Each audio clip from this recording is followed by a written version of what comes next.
ما قصة الصيني صاحب الحسابات الوهمية؟ وكيف يتم إشعال الفتن داخل المجتمع؟ ومن يقف خلف محاولات شيطنة المجتمع السعودي؟ أهلا وسهلا ومرحبا بكم في حلقة جديدة من برنامج جمرة.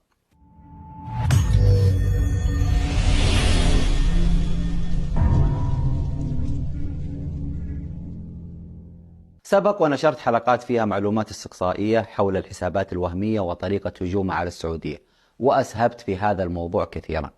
لكن حلقة اليوم مختلفة تماما. صحيح نحو نفس الموضوع، لكن هذه المرة المعلومات اللي عندي أكثر أهمية، وضروري نسلط عليها الضوء عشان توضح لكم الصورة. الحسابات الوهمية اللي تكلمت عنها في حلقات سابقة من جمرة أساليبهم تقليدية ومفضوحة، وأعتقد أغلبكم على قدر من الوعي ولا تمشي عليكم أساليبهم.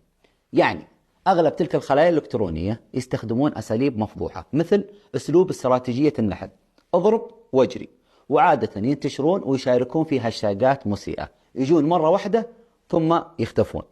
لكن الحسابات اللي بتكلم عنها اليوم أكثر تعقيد، واسلوبها أكثر خبث، وتستخدم أحدث التقنيات والأساليب مثل الهندسة الاجتماعية والذكاء الاصطناعي، وتحاول اختراق المجتمع السعودي باستخدامها لأسماء عوائل وقبائل سعودية كريمة. باختصار، الهندسة الاجتماعية تعتبر إحدى وسائل الاختراق السبراني، يتم فيها انتحال شخصيات أو الاحتيال على الأشخاص لتحقيق أهداف معينة، وأيضا اختراق المجتمعات للتحكم بها. طبعا ذكرت سابقا في تغريدات قديمة أن من يقف خلف هذه الحسابات، واللي يزيد عددها عن 300 حساب، هو شخص يدعى إبراهيم بن عبد الله بن علي حسين. طبعا هذا الشخص اللي هو إبراهيم يستخدم أساليب غريبة ومريبة وقذرة. لم يسبق لي أن شاهدت شخص بهذا الخبث طوال عملي في الصحافة الاستقصائية. اللي صار باختصار، إبراهيم بعد ما نشرت معلومات عنه في منصة إكس، قام باستخدام إحدى الحسابات التابعة له للهجوم علي شخصيا. خلونا نشوف هذا المقطع. هذا الاستدلال، قل هاتوا برهانكم إن كنتم صادقين. لذا سنستعرض نبذة عن حسين الغاوي. انتقل حسين من قرية المجاردة إلى منطقة مكة المكرمة، فأصيب بالصدمة الحضارية التي يعايشها كل من ينتقل من القرية إلى المدينة، حيث إن الغاوي كان مولعا بالشهرة. طبعا نفس هذا الحساب الوهمي هاجم أيضا مغردين وشخصيات سعودية وخليجية كثيرة، ولكن لبذاءة الهجوم لن أعرض لكم إلا الهجوم اللي أنا تعرضت له شخصيا. زي ما تشوفون تسجيل الصوت بالمقطع غريب، لأن يستخدم الذكاء الاصطناعي في تغيير نبرة الصوت، اعتقادا من أن ذلك سوف يحجب غبائه الطبيعي. طبعا بعدها بعدة أيام بعد ما نشرت اسمه تعرضت للهجوم من بعض المغردين، والله ما يتجاوزون أصابع اليدين. المهم وقالوا أني أنا اخترعت اسم من راسي، لا يوجد شخص بهذا الاسم، ولكن جيت وطلبت مواجهة مع إبراهيم أنه يحضر بحسابه الحقيقي ونتواجه أمام خلق الله كلهم. فعلا قام إبراهيم بن عبد الله بفتح حساب في منصة إكس، ونشر خطبة حصمة يزعم فيه أنه دقة قديمة، وأنه ليس ملم بالتقنية ووسائل التواصل الاجتماعي، وطلبني حينها في مناظرة مساحة صوتية.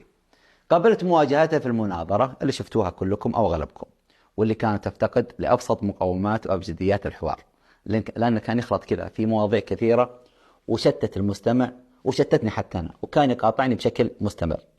طبعا أكون صريح معكم، هدفي الوحيد من دخول المساحة والله لم يكن المناظرة ولا حتى الجدال أو حتى الحوار، لأن لدي جبل من الأدلة التي تدين إبراهيم، ولكن كنت بحاجة لدليل واحد يثبت ما ذكرته سابقا، حاجة إلى سماع صوته لمطابقته مع التسجيلات التي لدي، واللي بالمناسبة بستعرض لكم جزء منها في هذه الحلقة. للعلم هذا إبراهيم قام بتأسيس شركة لها نشاط مشبوه اسمها أصول لتقنية المعلومات، ويستخدم هذه الشركة كغطاء لأنشطته المشبوهة. في هذا الفيديو يقوم بالسحب على جائزة مالية، وتم نشر هذا المقطع في حساب الشركة الرسمي. خلونا نشوف المقطع. مثل ما وعدناكم سابقا، اليوم السبت تاريخ 6/5/2017 سيتم إجراء السحب على مسابقة أصول لتقنية المعلومات، والتي تم إطلاقها عبر شبكة التواصل الاجتماعي عبر الحساب الرسمي لشركة أصول أوفيشال. وسيقوم أحد منسوبي الشركة رياض محمد بعملية السحب. تفضل يا رياض. طبعا في مناظرتي معه سألت عن هذا المقطع، وقال أنه فعلا هو الذي قام بتصوير المقطع، وأن الشركة مملوكة لأخيه. واتهمني حين في المساحة بأني حصلت على هذا المقطع من شخصية مسجونة، ويزعم أن لي علاقة فيها، ويقول أصلا سوى هذه المسابقة من أجل استدراج تلك الشخصية، أنها مطلوب أمني، وسوى هذه المسابقة وإعطاء الجائزة. خلونا نشوف المقطع بالله. عبد الله في 2017. الآن عبد الله مسجون ولا لا؟ نعم مسجون مؤبد. طيب هل أنا أتواصل معه من السجن ولا كيف عشان أفهم؟ من قال لك أنه في السجن؟ هو ذكرت يا أستاذ الكريم، تقول عليه ما عقوبة أنت رجعت إعدام. عقوبة يا أستاذي قريت. طبعا إبراهيم ما يدري المقطع في حساب الشركة في الانستغرام، صحيح حذفه من تويتر ولكن سيحذفه هنا، بغض النظر عن تناقض في كلامه. والله ما أعرف الشخص المسجون هذا ولا سمعت عن اسمه من قبل. واللي ما قدرت أفهمه بأي صفة يقوم محامي باستدراج شخص والقيام بدور الجهات الأمنية؟ سؤال بسيط.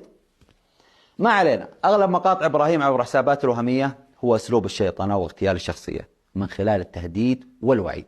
بعض المقاطع ينشر فيها صفصفة كلام على أساس أنها قصائد، مثل هذا المقطع اللي يبتز فيه شخص وطلب منه يصور اعتذار، ترى غطيت على صورة الشخص. الجراح اعتذر من تي وكنتاكي وبوس كفهم واطلب من أعمامك سماح. صاحب برستيج في السجن محبوس وفالح العجمي قذف أمه. إبراهيم بن علي بجانب عمله كمحامي يعمل أيضا على ابتزاز الناس في تطبيقات ومنصات مشبوهة. وإيش استفهم وش يبغى يوصل له؟ يعني مثلا هذا تسجيل له اللي هو إبراهيم وهو يخطط مع أحد الفتيات لاستدراج أحد الأشخاص، وزي ما تلاحظون يطلب من الفتاة تسجيل الشخص الآخر صوت وصورة. لما يطير في شباكك ولما يطمن لك أبدي أجمعي منه البيانات، ولا تنسي الجوهرة تسجل صوت، ولأن صوته ضروري يكون عندنا كدليل. اتفقنا؟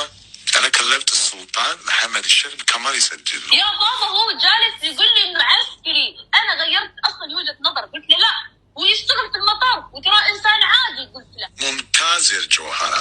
بالإضافة لهذه الأنشطة المشبوهة اللي يقوم فيها إبراهيم، هذا الشخص ينشر مقاطع في اليوتيوب عبر حساباته المختلفة كلها مختصة بالتدليس، الكذب، تشويه سمعة السعوديين، وأيضا شخصيات إماراتية. على أي حال بعد ما تم كشفه وفضح أساليبه الدنية، بدأ بمحاولاته اليائسة للنيل بطريقة أو بأخرى.